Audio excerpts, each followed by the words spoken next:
Good morning, dear learners, and once again, welcome to the MOOC on Economics of Gender and Development. And we are in week 5, and this is module 16 on indicators of gender differences. So, already we have come across the concepts and different, in the previous module also, the process and different concepts regarding the measurement of gender differences. And here, in this module, we shall basically see the different dimensions and perspectives of gender inequality, including the global scenario and also the Indian scenario. And also, we try to make certain state level analysis within the India. So, the pursuit of gender equality is recognized globally as both a fundamental human right and a prerequisite for sustainable development as enshrined in the United Nations Sustainable Development Goal SDG 5. However, the measurement and analysis of inequality trends reveal a complex landscape where traditional economic indicators often fail to capture the lived realities of women and men. Drawing on diverse indices, country specific case studies, and evolving theories of preference, this module examines the current trends in global inequality and the methodological challenges in assessing them.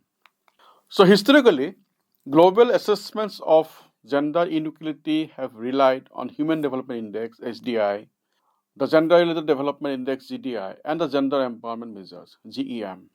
While these three indices represented significant advancements, they have faced rigorous academic critiques for their heavy reliance on aggregate data. A primary concern is that the GDI is overwhelmingly dominated by the earned income component, which accounts for over 90% of the gender penalty in most countries. This focus often obscures critical disparities in other areas, such as mortality and education. Furthermore, indices like the GDI and GEM often ignore regional variations and the rural urban divide. And in India, for instance, the national GDI can increase even while the status of women in North India or say Northeast India deteriorates relative to South India. So critics argue that these measures should be supplemented with disaggregated studies and qualitative methods such as grounded theory to reflect women's own perception of progress beyond mere economic gains or economic indicators. Now let us discuss the trends in health and survival and the case of missing women. One of the starkest indicators of gender inequality is the female male ratio, FMR, or sex ratio. So, in the absence of discrimination, biological factors typically ensure higher female survival rates. However, masculine ratios in several countries indicate a severe human toll driven by social factors. It is estimated that there are nearly 100 million missing women, quote unquote, globally, primarily in South Asia and China, due to excess female mortality, foeticide, and infanticide. For example, in India, the FMR is less than unity in nearly all states, with Kerala being the notable exception. Alarmingly low ratios below 900, that means per 1000 male below 900, have been recorded in districts like Salem in India, highlighting the persistence of sex selective practices. In China, the sex ratio at birth rose by more than 5 percentage points in the late 20th century, implying up to 1 million sex selective abortions per year. While global maternal mortality declined by 39.3% between 2000 and 2023, women contribute to spend more years in poor health, 10.9 years compared to men, 8 years. And regarding education and early childhood development, we see education trends show a mixture of progress and stagnation. Globally, girls have surpassed boys in school enrollment, yet Sub-Saharan Africa and Central and Southern Asia still see girls lagging in secondary school completion. And in India, the gender gap in literacy narrowed from 18.2% in 2007-8 to 14.4% in 2017-18, but yet rural areas continue to face a gap of 16.5 percentile points. Recent research into early childhood development (ECD) in 71 low and middle income countries indicate that when gender differences exist at age of 3 or 4, they almost always favor girls, particularly in social emotional development and literacy numeracy. In countries like North Macedonia, girls were significantly more likely to be developmentally on track than boys. This suggests that while girls may have a developmental head start in the beginning of their years, structural barriers later in life, such as the gender digital divide and unequal care burdens, stifle this potential. When we look at economic participation and care burden, we will see that the Gender Snapshot 2025 report highlights that female extreme poverty remains high at 9.2%, with over 351 million women and girls are protected to remain in extreme poverty by 2030 if current trends persist. So, a significant driver of this economic inequality is the unpaid domestic and care work burden. Women and girls devote 2.5 times as many hours to this task as men. For example, in regions like Northern America and Western Asia, women spend over 4 times as many hours compared to men. And in India, the worker population ratio, WPR in brief, illustrates a deep disparity. For example, in 2021-22, the WPR for males aged 15 plus was 75.3% in rural areas, while the female WPR was only 35.8%. Furthermore, even when women enter the workforce, they face a glass ceiling. Globally, women hold only 30% of managerial positions. And in countries like Saudi Arabia, however, bold legal reforms have more than doubled female labor force participation from 70% in 2017 to 35.4% in 2024. Now, looking at the paradox of preferences and development. A compelling recent finding in the study of inequality is the resource hypothesis. Research across 76 countries suggests that gender differences in economic preferences, such as risk taking, patience, and altruism, actually increase with higher levels of economic development and gender equality.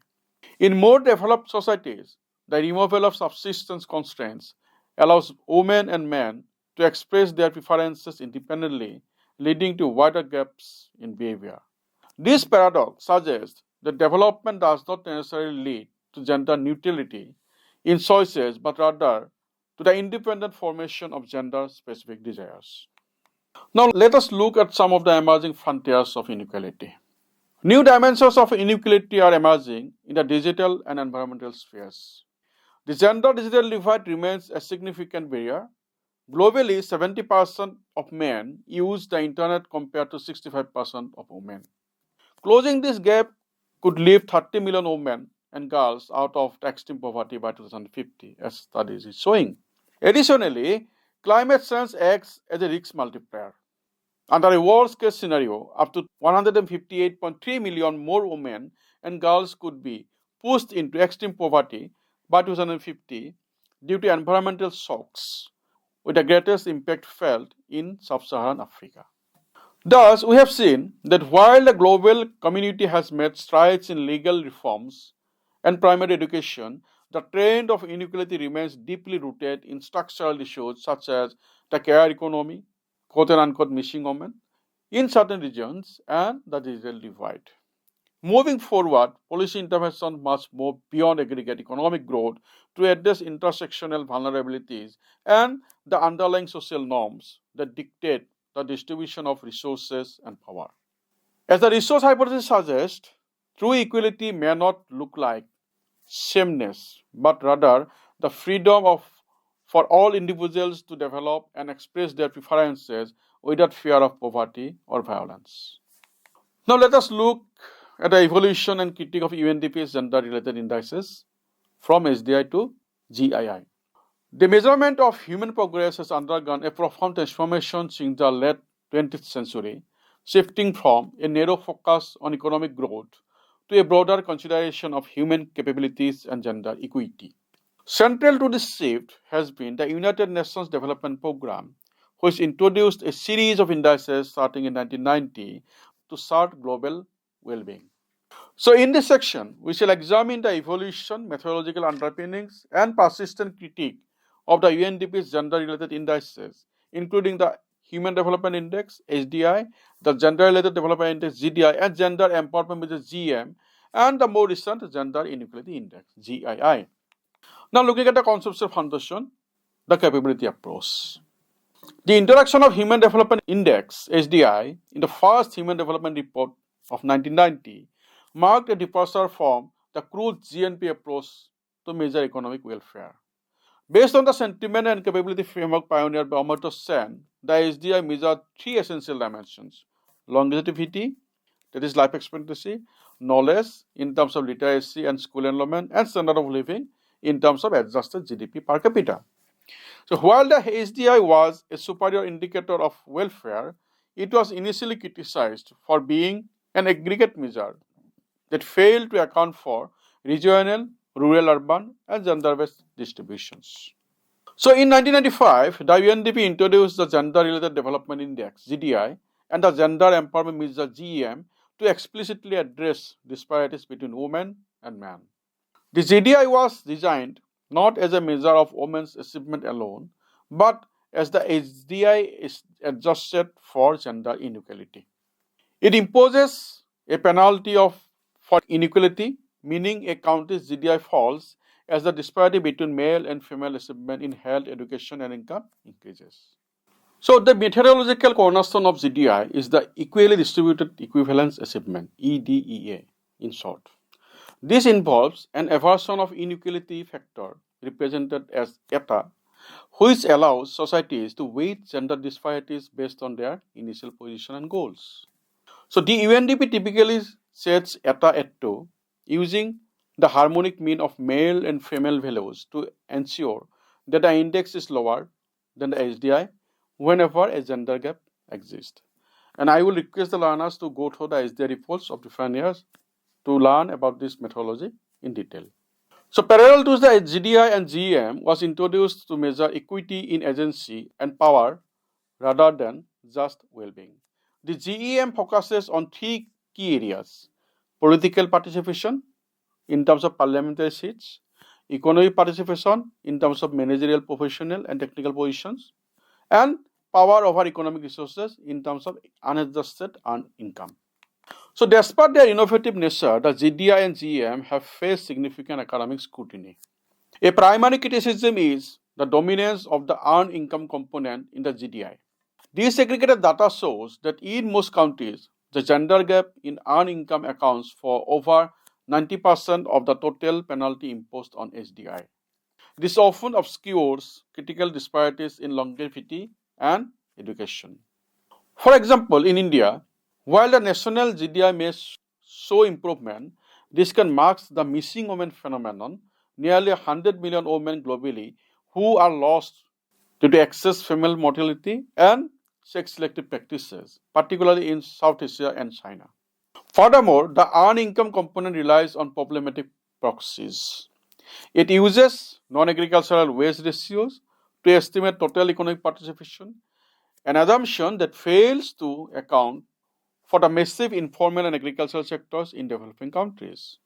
It also excludes unremunerated reproductive labor, effectively rendering the vast domestic contributions of women invisible. The GEM has also been criticized for its lopsided focus on national level political representation and the formal economy. Critics argue that the GEM overlooks crucial grassroots mobilization and local governance. For example, in India, the 30% reservation for women in village councils, panchayats, is a significant indicator of empowerment that the GEM focused on national parliament. It fails to fully reflect. Now, looking at the technological and environmental frontiers, the post-SDG era. As the global community transition to the 2030 Agenda for Sustainable Development Goals, the UNDP's focus shifted toward the Gender Inequality Index, GEI.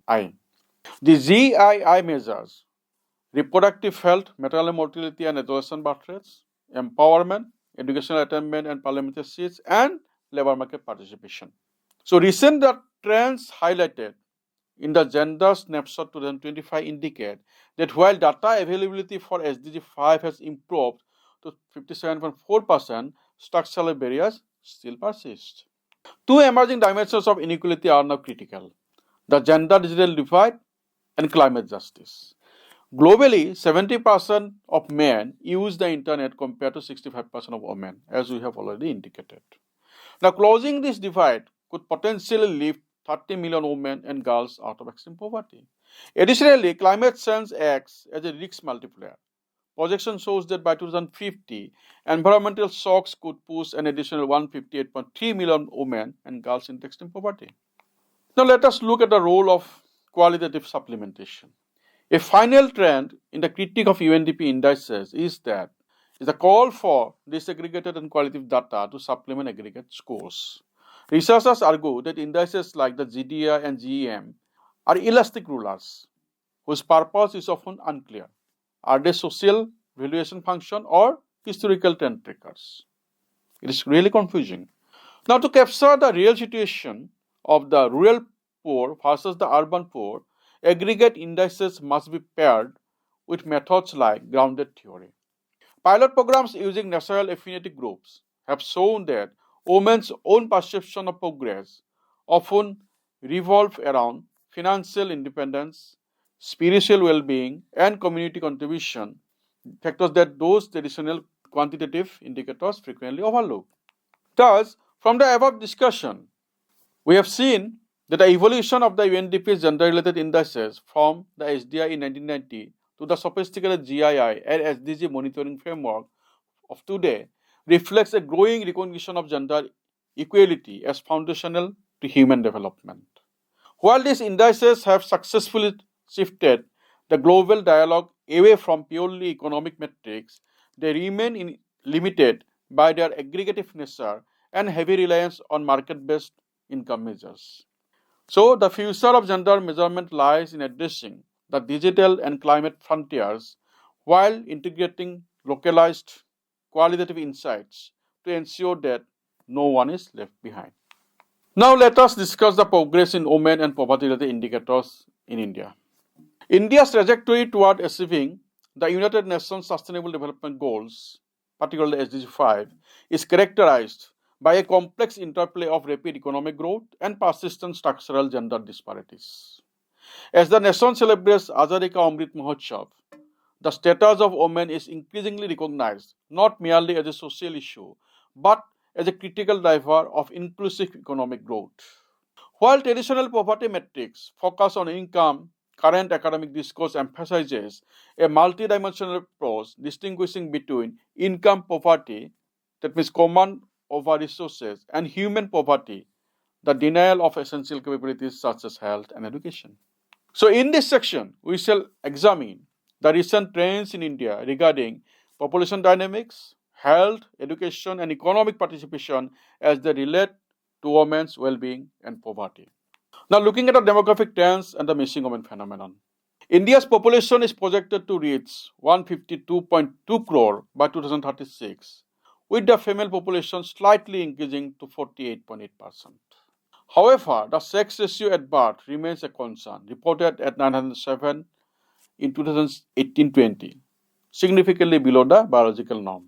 As we have already discussed, academic critics of standard development indices, such as Gender Related Development Index, the GDI, argue that aggregate measures often marks the missing woman phenomenon, a term describing the millions of women lost to excess female mortality and sex-selective practices. Now, it is estimated that India and China account for a large portion of the nearly 100 million missing women globally. So, as we have already argued, while the national female-male ratio, FMR, has shown slight improvements in recent censuses, significant regional variations persist. For instance, the GDI can increase in South India while women's status deteriorates in other parts of North India due to changing population ratios. So, looking at the health and nutrition indicators, we see that in India, substantial progress has been made in maternal and infant health. The maternal mortality ratio, MMR, declined from 254 per lakh live births in 2004-5 to 97 in 2018-20, meeting the national health policy target well ahead of 2030. So, this progress is attributed to increased institutional deliveries, 88.6% now, and better antenatal care, Similarly, the infant mortality rate (IMR) for both males and females reached parity at 28 per 1,000 live births in 2020. But despite these gains, nutritional poverty remains a critical barrier. Anemia among women aged 15 to 49 years has risen, affecting 57.2% of non-pregnant women in 2019-2021. This dietary deficiency not only compromises physical health but also reduces long-term work capacity, sustaining a cycle of poverty and ill health. Furthermore, while women's life expectancy has increased to 71.1 years, they spend more years, 10.9 years, in poor health compared to men, 8 years, highlighting the need for an integrated life course approach to healthcare. Now, looking at educational advancement and early childhood development, we see that education is a primary level for lifting women out of poverty. India's literacy rate of women rose to 70.3% in 2017, while the gender gap in youth literacy, ages 15 to 24, narrowing to less than 5 percentage points. And in higher education, the gender parity index at the undergraduate level indicates that women now outnumber men in several disciplines, including arts, science, and medicine sciences. Research into early childhood development across low and middle income countries, including India, suggests that girls often have a developmental head start. What I mean is that between the ages 3 and 4, girls are frequently more likely than boys to be developmentally on track, particularly in social, emotional, and literacy numeracy domains. However, as children age, structural barriers and gender socialization often stifle this early potential, leading to wider disparities in adulthood. Now, looking at economic participation and the care economy, we see that the most significant impediment to women's economic empowerment in India is the persistent gap in the labor force.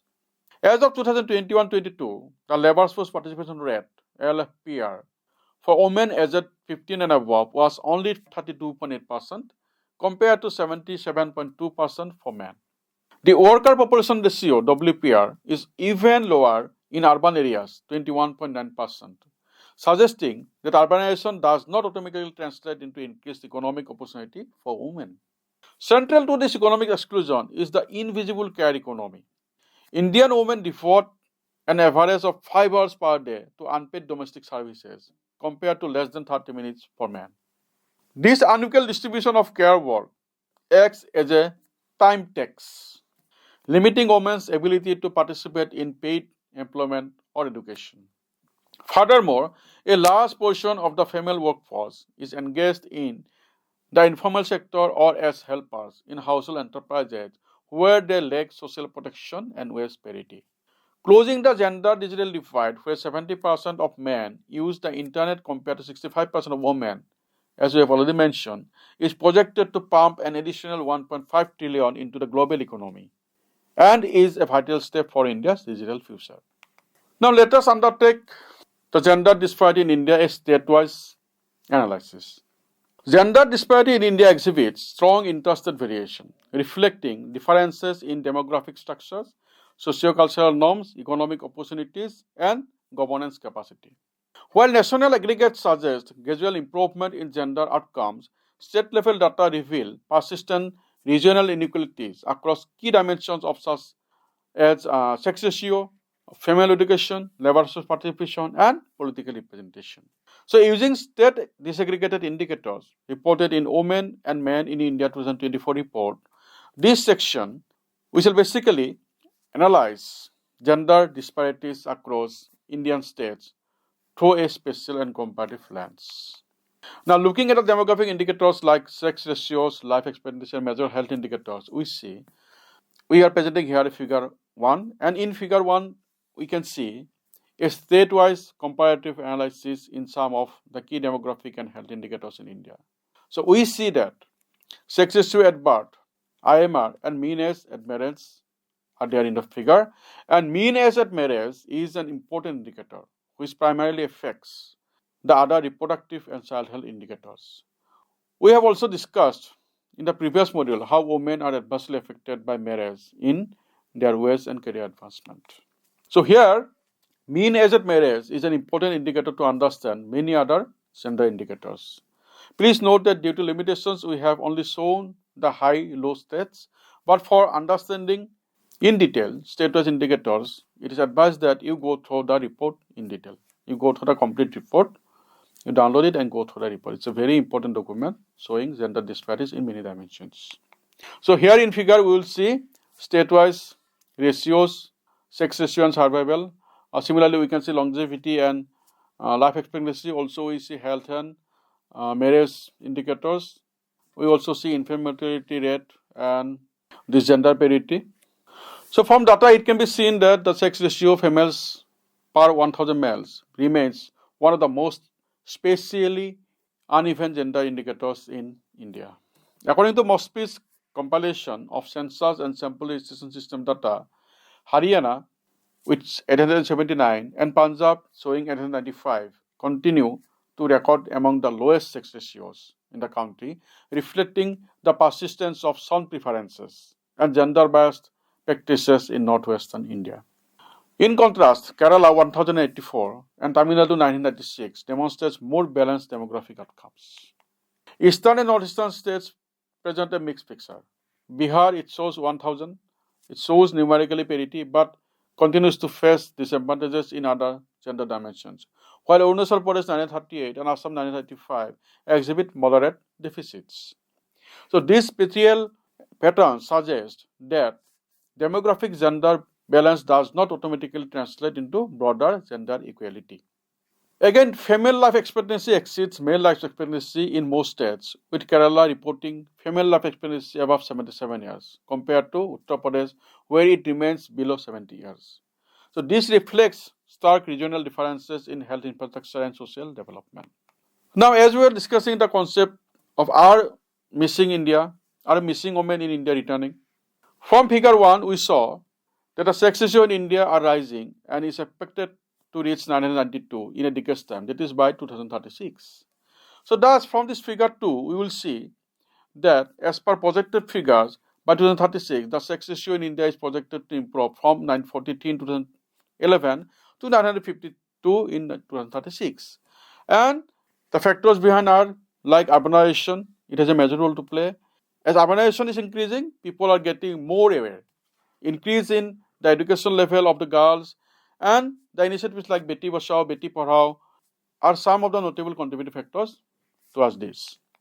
Here is the figure, and here you see that the sex ratios are gradually increasing. Now in table 1, we will see state-wise disparity in major health indicators in the major states of India. Here we see the data of sex ratio at birth during 2018-20, maternal mortality ratio during the same period, infant mortality ratio during 2020, literacy rate in terms of percentage, then men, mean age at marriage 2020, life expectancy at birth of female, and general fertility rate. Okay, we see for the states of Kerala, Chhattisgarh, then Himachal Pradesh, West Bengal, Andhra Pradesh, Telangana, Assam, Jammu and Kashmir, Tamil Nadu, Karnataka, Jharkhand, Madhya Pradesh, Maharashtra, Orissa, Rajasthan, Uttarakhand, Bihar, Uttar Pradesh, Punjab, and also Gujarat, Haryana, and Delhi. The comparative study of health and nutrition indicators further illustrate spatial gender disparities. In the table we have shown, and we see the following things. For example, Kerala and Tamil Nadu report high levels of institutional deliveries, above 95%, while Uttar Pradesh and Bihar lag behind, though improvements have been observed in recent years. Anemia among women remains alarmingly high across states, exceeding 50% in states such as Bihar, West Bengal, and Assam, compared to relatively lower but still significant levels in Kerala and Manipur. These patterns highlight how gender disadvantage intersects with regional health system performance. With regard to education, we see the gender gap in education have narrowed substantially, yet interstate disparities persist. Female literacy is highest in Kerala, over 95%, followed by Himachal Pradesh, 83%, and Maharashtra, again 82%. In contrast, Bihar, approximately 53%, and Rajasthan, around 57%, continue to record the lowest female literacy rate in the country. So, gender parity in school enrollment is largely achieved at a primary level across most states. However, secondary and higher secondary dropout rates for girls remain high in Bihar, Jharkhand, and Uttar Pradesh. Southern states such as Tamil Nadu and Kerala saw consistently lower dropout rates, reflecting better educational infrastructure and social support systems. Spatially, a north-south divide is evident with southern and western states forming clusters of high female educational attainment while central and eastern states lags behind. Now, with regard to women's mean age at marriage, we see it is one of the key social determinant of health indicator, and we see that the mean age at which women marry is more than just a demographic statistic. It is a critical social determinant of health and many other socio-economic indicators. A later age at marriage is strongly correlated with improved maternal and child health outcomes, higher educational attainment for women, greater participation in the workforce, and enhanced overall empowerment. It allows young women the time to mature physically and emotionally and to gain the social and economic resources necessary for a healthier life. In 2020, the national average mean age at marriage for women in India was 22.7 years. Now, here we see the states where this was better or equal to the national average. We see in the states like Jammu Kashmir, Delhi, Punjab, Himachal Pradesh, Tamil Nadu, Kerala, Telangana, Uttarakhand, Gujarat, Haryana, Assam, Karnataka, and Maharashtra. In these states, the mean age at marriage is above the national average. And in the states like Jharkhand, West Bengal, Madhya Pradesh, Chhattisgarh, Bihar, Orissa, Andhra Pradesh, Uttar Pradesh, Rajasthan, here in these states, the mean age at marriage is below the national average. So the regional patterns are pronounced. States in the north and south, such as Jammu and Kashmir, Punjab, Delhi, Kerala, and Tamil Nadu, reported significantly higher age at marriage. In contrast, several states in the eastern and central regions, including West Bengal, Jharkhand, Madhya Pradesh, and Bihar, these states report a much lower average age. This divergence points to different levels of socio-economic development, educational opportunities for women, and the persistence of traditional social norms that can impact health and development outcomes for generations. Several states consistently emerge as leaders across multiple fronts, from discussions we can see so far. So the high-performing states include Kerala, Delhi, Tamil Nadu, and Maharashtra. They consistently feature in the top tier, demonstrating low mortality rates, high life expectancy, and a higher mean age at marriage for women. This suggests the presence of more mature health systems, higher levels of education, and more advanced social development. Conversely, a number of states consistently face challenges, indicating systemic issues that require comprehensive and sustained intervention. On the other hand, low-performing states include Madhya Pradesh, Uttar Pradesh, Chhattisgarh. They consistently appear at the lower end of the ranking for mortality rates and life expectancy. States like Rajasthan, Assam, and Orissa also face significant hurdles, particularly concerning infant and child survival. Now, looking at economic participation, let us look at the female labor force participation rates. So, economic empowerment remains a challenge due to wage gaps and workforce inequities. So, in case of labor force participation rate, female labor force participation rate for aged 15 plus, it has been seen a significant upsurge from 23.3% 2017-18 to 41.7% 2024. But across states, Meghalaya, it shows 71.8%, Sikkim is 68.2%, have the highest female labor force participation rate, while Lakshadweep 17.1% and Delhi 18.5% are the lowest. Notably, Kerala, despite high female education levels and high levels in other indicators, it reports a relatively modest female labor force participation rate of around 20%, much below the national average. This underscores the role of social norms and labor market structure in the state. Now, regarding wage disparity, the report notes that in 2024, the average daily wage for urban male casual laborers was 537, while urban females earn much less, only rupees 364. Similarly, with regard to time disposition, Time Use Survey of 2024 revealed that females spend an average of 287 minutes per day on unpaid domestic services, whereas males spend only 47 minutes. Regarding financial inclusion, it has been found that women hold 39.2% of all bank accounts. Participation in the Pradhan Mantri Jan Dhan Yojana (PMJDY) is robust, with women owing 55.7% of accounts as of 2024. And with regard to business ownership, the report mentions that the share of female-headed proprietary establishment has increased from 24% in 2020-21 to 26.2% in 2023-24. The special analysis reveals that economically advanced states do not necessarily perform better in women's employment, indicating that growth alone is insufficient to ensure gender equitable labor outcomes. Now, with regard to political participation and decision making, we will see that women's representation in political institutions also varies widely across states.